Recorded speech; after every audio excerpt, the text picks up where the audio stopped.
സാമ്പത്തിക വിദഗ്ധൻ എൻ നിയതിയിലേക്ക് പോവുകയാണ്. നിയതി, രാഷ്ട്രീയപരമായ വിമർശനങ്ങൾ അവിടെ നിൽക്കട്ടെ.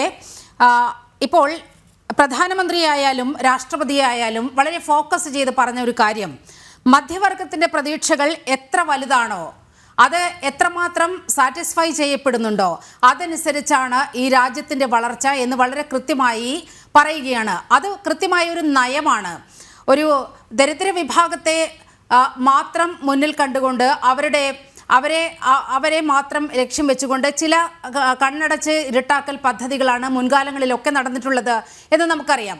പക്ഷെ നോക്കൂ, എവിടെയാണോ ഈ സമ്പദ് വ്യവസ്ഥയിൽ ഒരു ഫോക്കസ് വേണ്ടത്, ദുർബല വിഭാഗങ്ങളെ ചേർത്ത് പിടിക്കുന്നതിനോടൊപ്പം തന്നെ സമൂഹത്തിൽ ഏറ്റവും വലിയ വിഭാഗമായി കരുതപ്പെടുന്ന മധ്യവർഗത്തെ കരുതലോടെ താങ്ങി പിടിക്കുന്ന ഒരു നയമാണ് നാളത്തെ ബജറ്റിൽ എല്ലാവരും പ്രതീക്ഷയോടെ നോക്കുന്നത്. എങ്ങനെയാണ് താങ്കൾ ഈ സാഹചര്യത്തെ കാണുന്നത്?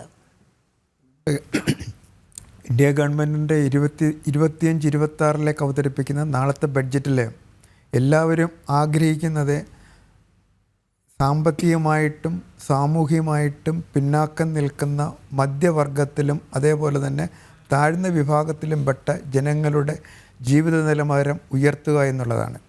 ജീവിത നിലവാരം ഉയർത്തണമെന്നുണ്ടെന്നുണ്ടെങ്കിൽ ആവശ്യത്തിന് യുവക്കൾക്ക് തൊഴിൽ കൊടുക്കണം, അവർക്ക് വേതനം കൊടുക്കണം, അതേപോലെ തന്നെ മറ്റ് ഫെസിലിറ്റീസ് എല്ലാം കൊടുക്കേണ്ടതായിട്ട് വരും. ആ ഒരു പ്രതീക്ഷ അത് ബഡ്ജറ്റിൽ അവതരിപ്പിക്കുന്നതിന് മുമ്പുള്ള എക്കണോമിക് സർവേയിലും അതുപോലെ തന്നെ സാമ്പത്തിക നയത്തിലും ഗവൺമെൻറ് ഓഫ് ഇന്ത്യ പ്രകടിപ്പിച്ചിട്ടുള്ളത് നല്ല കാര്യം തന്നെയാണ്. പക്ഷേ നമ്മളിവിടെ 2-3 കാര്യങ്ങളാണ് പ്രധാനമായിട്ടും മനസ്സിലാക്കേണ്ടത്. ഇന്ത്യൻ സമ്പദ്ഘടന 91 മുതൽ പരിഷ്കാരത്തിന് ശേഷം വളർന്നു വരികയാണ്. നമ്മുടെ സമ്പദ്ഘടന ശക്തി ആർജിച്ചു വരികയാണ്. 2023-24 എത്തി നിൽക്കുമ്പോൾ നമ്മുടെ നിക്ഷേപ നിരക്കാണെന്നുണ്ടെങ്കിലും കൂടുതലാണ്, നമ്മുടെ വിഭവ സമാഹരണം വളരെ കൂടുതലാണ്, നമ്മുടെ സേവിങ്സ് ഇൻവെസ്റ്റ്മെൻറ്റ് റേറ്റ് വളരെ കൂടുതലാണ്. അപ്പോൾ അങ്ങനെ സാമ്പത്തിക ഘടകങ്ങളിലേക്ക് നോക്കുന്ന അവസരത്തിൽ തീർച്ചയായിട്ടും ഇന്ത്യയുടെ സമ്പദ്ഘടന വളരെ ശക്തമാണ്. ഈ ശക്തമായ സമ്പദ്ഘടനയിൽ നിന്നുകൊണ്ടാണ് 2047 ഇന്ത്യ ഒരു 3 ട്രില്യൺ എക്കോണമിയായിട്ടും ഒരു വികസിത രാഷ്ട്രമായിട്ടും വളർന്ന് ഒരു ലോകശക്തിയായിട്ട് മാറും എന്നുള്ള ശുഭാപ്തി വിശ്വാസമാണ് ഇന്നത്തെ സാമ്പത്തിക നയത്തിൽ പ്രകടിപ്പിച്ചിട്ടുള്ളതും എക്കണോമിയിൽ പ്രകടിപ്പിച്ചിട്ടുള്ളതും അതേപോലെ തന്നെ മറ്റു ഭരണകർത്താക്കൾ പറയുകയും ചെയ്യുന്നത്. പക്ഷേ ഈ കാര്യങ്ങളൊക്കെ നല്ല കാര്യമാണ്. പക്ഷേ അങ്ങനെ പറയുന്ന അവസരത്തിൽ നമ്മൾ പ്രധാനപ്പെട്ട 2-3 കാര്യങ്ങളാണ് ഇവിടെ മനസ്സിലാക്കേണ്ടത്.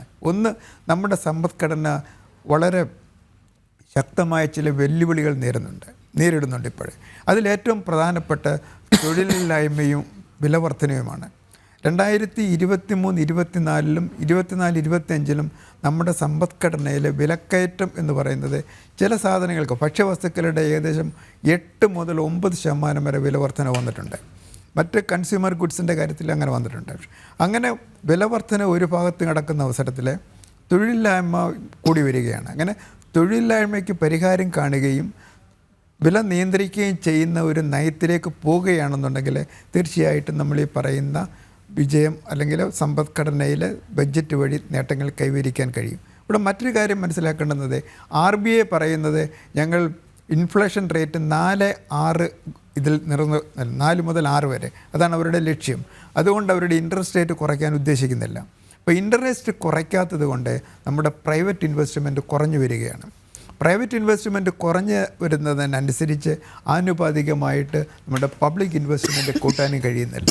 അങ്ങനെ ഒരു ഭാഗത്ത് പബ്ലിക് ഇൻവെസ്റ്റ്മെൻറ്റ് കൂട്ടാൻ കഴിയാത്തതും അത് ധനപരിമിതി കൊണ്ട്, മറുഭാഗത്ത് പ്രൈവറ്റ് ഇൻവെസ്റ്റ്മെൻറ്റ് വരുന്നില്ല. കാരണം ഇപ്പം നമ്മുടെ 2023-24 പല റിപ്പോർട്ടുകളും പറയുന്നത് നമ്മുടെ അർബൺ ഏരിയയിലെ ഉപഭോഗം കുറഞ്ഞു വരുന്നു, ഗ്രാമീണ പ്രദേശത്തെ ഉപഭോഗം അല്പം കൂടി വരുന്നു എന്നുള്ളത്.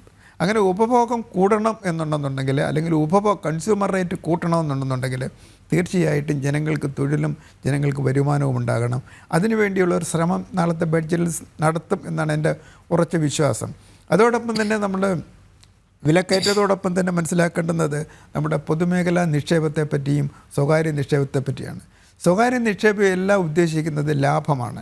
ലാഭം ഉണ്ടാകണമെന്നുണ്ടെങ്കിൽ അവരുടെ ഉൽപ്പാദിപ്പിക്കുന്ന ഉൽപ്പന്നങ്ങൾക്ക് കൺസ്യൂമറിസം ഉണ്ടായിരിക്കണം. പക്ഷേ ഇപ്പം നമ്മുടെ കൺസ്യൂമർ റേറ്റ് അല്ലെങ്കിൽ കൺസംഷൻ റേറ്റ് കുറഞ്ഞ് നിൽക്കുകയാണ്. അർബൺ ഏരിയയിൽ, ഗ്രാമീണ ഏരിയയിൽ അല്പം ഉയർന്നു വന്നിട്ടുമുണ്ട്. അപ്പോൾ അങ്ങനെയുള്ള ഒരു സംഘത്തിൽ അർബൺ ഏരിയയിലും റൂറൽ ഏരിയയിലും കൺസംഷൻ റേറ്റ് കൂട്ടണം എന്നുണ്ടെന്നുണ്ടെങ്കിൽ ഒരു മാസീവ് ഇൻവെസ്റ്റ്മെൻറ്റ് വേണ്ടി വരും. റൂറൽ ഏരിയയിലെ കൃഷി അനുബന്ധ മേഖലകളിലേക്ക് കൂടുതൽ ഇൻവെസ്റ്റ്മെന്റ് നടത്തേണ്ടത്. ശ്രീനിയതി, അത് ജയസൂര്യൻ ചൂണ്ടിക്കാണിച്ചതുപോലെ ഈ അടിസ്ഥാന സൗകര്യ വികസന മേഖലയിൽ അത്തരത്തിലൊരു സ്വകാര്യ പങ്കാളിത്തം കൂടി വരുന്നതോടെ ആ ഒരു പ്രശ്നത്തിന് വലിയ രീതിയിൽ പരിഹാരം കാണുമെന്നാണ് വലിയ പ്രതീക്ഷയുള്ളത്. ഒപ്പം തന്നെ ഈ മധ്യവർഗത്തിൻ്റെ പ്രതീക്ഷകൾ സാറ്റിസ്ഫൈ ചെയ്യിപ്പിക്കുന്നതിലൂടെ അവരുടെ ഒരു ആദായ നികുതി സ്ലാബിലടക്കമൊക്കെ വലിയ ഒരു ചേഞ്ച് വരാൻ പോവുകയാണ്. 10 ലക്ഷം രൂപ വരെ ആദായ നികുതി പരിധിയിൽ നിന്നും ഒഴിവാക്കുമെന്നുള്ള വാർത്തകളൊക്കെ പുറത്തു വരുന്നുണ്ട്. എത്രത്തോളം ശരിയാണ് എന്നുള്ള കാര്യം നാളത്തെ ബജറ്റ് പ്രഖ്യാപനത്തിലൂടെ മാത്രമേ കാണാൻ കഴിയുകയുള്ളൂ.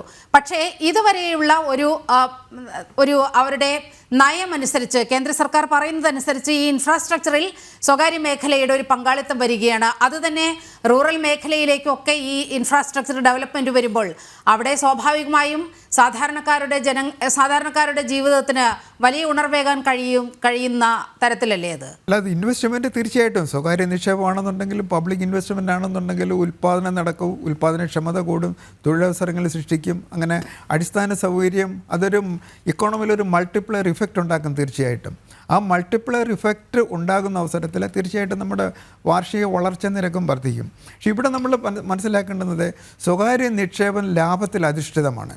ഇപ്പോൾ ലാഭമുള്ള മേഖലയിലേക്ക് അടിസ്ഥാന സൗകര്യ വികസനത്തിന് വേണ്ടി ഒരു സ്വകാര്യ മേഖല പോവുകയുള്ളൂ. ബാക്കി അന്നേരം അങ്ങനെ വരുന്ന അവസരത്തിൽ അടിസ്ഥാന സൗകര്യങ്ങളിലെ സാമൂഹിക പുരോഗതി വേണമെന്നുണ്ടെങ്കിൽ പബ്ലിക് ഇൻവെസ്റ്റ്മെൻറ്റാണ് കൂട്ടേണ്ടത്. അപ്പം ഗ്രാമീണ മേഖലയിൽ ഏറ്റവും കൂടുതൽ ഇൻവെസ്റ്റ്മെൻറ്റ് സാധ്യതയുള്ള ഒന്നാണ് നമ്മുടെ കൃഷി മേഖല. കൃഷി മേഖലയിലാണെന്നുണ്ടെങ്കിൽ അവർക്ക് കൃഷിക്കാർക്കിടെ വരുമാനം കൂട്ടുന്നതിന് വേണ്ടി, ഇപ്പോൾ ഉദാഹരണത്തിന് 2014 പറഞ്ഞ നമ്മുടെ സ്വാമിനാഥൻ കമ്മീഷൻ റിപ്പോർട്ട് നടപ്പിലാക്കി കൃഷിക്കാരുടെ വരുമാനം ഇരട്ടിക്കുമെന്ന് പറഞ്ഞു. പക്ഷേ ആ ലക്ഷ്യം കൈവരിക്കാൻ നമുക്ക് കഴിയാതെ വന്നു. അപ്പോൾ അതിന് അനുസൃതമായിട്ടുള്ള ഒരു നയമായിരിക്കണം ഈ 2025-26 വരേണ്ടത്. ഞാനതിനകത്ത് 2 കാര്യങ്ങളൂടെ പറഞ്ഞിട്ട് അതിൽ നമ്മുടെ വരുന്ന അവസരത്തിൽ അവിടെ ഗവൺമെൻറ് ഓഫ് ഇന്ത്യയുടെ അല്ലെങ്കിൽ പബ്ലിക് ഇൻവെസ്റ്റ്മെൻറ്റ് മാസ്യമായിട്ട് വേണ്ടി വരും. ഉദാഹരണത്തിന് ഫെർട്ടിലൈസർ സബ്സിഡി 2022-23 നമ്മുടെ ഫെർട്ടിലൈസർ സബ്സിഡി ഏകദേശം 1.7 ലക്ഷം കോടിയായിരുന്നു. അത് 2023-24-25 ആയപ്പോഴേക്കും 1.64 ലക്ഷം കോടി രൂപയായിട്ട് താഴുകയാണ് ചെയ്തത്.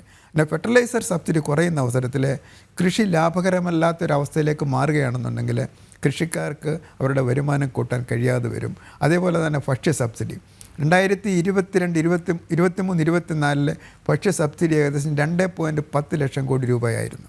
അത് 24-25 ആയപ്പോഴേക്കും അത് 2 ലക്ഷം കോടിയായിട്ട് കുറഞ്ഞു. അങ്ങനെ ഭക്ഷ്യ സബ്സിഡി കുറയുകയും രാസവസ്തു സബ്സിഡി കുറയുകയും ചെയ്യുകയാണെന്നുണ്ടെങ്കിൽ തീർച്ചയായിട്ടും കർഷകരുടെ വരുമാനത്തെ പ്രതികൂലമായിട്ട് ബാധിക്കും. അവിടെയാണ് ഗവൺമെൻറ് ഇൻവെസ്റ്റ്മെൻറ്റ് വേണ്ടി വരുന്നത്. അവിടെ സ്വകാര്യ മേഖലയുടെ നിക്ഷേപം വരത്തില്ല. അപ്പോൾ അങ്ങനെ വരികയാണെന്നുണ്ടെങ്കിൽ കർഷകർ തൊഴിലവസരം കിട്ടും, അവരുടെ വരുമാനം വർദ്ധിക്കുക, അതനുസരിച്ച് അവരുടെ കൺസ്യൂമറിസം അല്ലെങ്കിൽ കൺസംഷൻ റേറ്റ് കൂടും. അത് സമ്പദ്ഘടനയിലെ ഗ്രാമീണ സമ്പദ്ഘടനയിലെ ഒരു മൾട്ടിപ്ലയർ ഇഫക്റ്റ് ഉണ്ടാക്കും. അതേപോലെ തന്നെയാണ് തൊഴിലുറപ്പ് പദ്ധതി. തൊഴിലുറപ്പ് പദ്ധതിക്ക് 2022-23 ഏകദേശം 1.05 ലക്ഷത്തിന് മുകളിൽ കോടി രൂപ ചിലവാക്കിയിരുന്നു. പക്ഷേ അത് 23-24 ആയപ്പോഴേക്കും അത് 90,000 കോടി രൂപയായിട്ട് കുറയുകയാണ് ചെയ്തത്. 2024-25 ആയപ്പോഴേക്കും അത് 86,000 കോടിയായിട്ട് വീണ്ടും കുറഞ്ഞു. അപ്പം അങ്ങനെ തൊഴിലുറപ്പ് പദ്ധതിക്ക് കൂടുതൽ തുക വെച്ച് കൂടുതൽ തൊഴിൽ ദിനങ്ങൾ സൃഷ്ടിച്ച് കൂടുതൽ വേതനം അവർക്ക് കൊടുക്കുകയാണെന്നുണ്ടെങ്കിൽ തീർച്ചയായിട്ടും ഈ പിന്നോക്ക വിഭാഗത്തിന് അല്ലെങ്കിൽ പാവപ്പെട്ടവരുടെ വിദഗ്ധൻ എന്ന നിലയിൽ അങ്ങയുടെ നിരീക്ഷണം ഇക്കാര്യത്തിൽ ഉണ്ടായത്.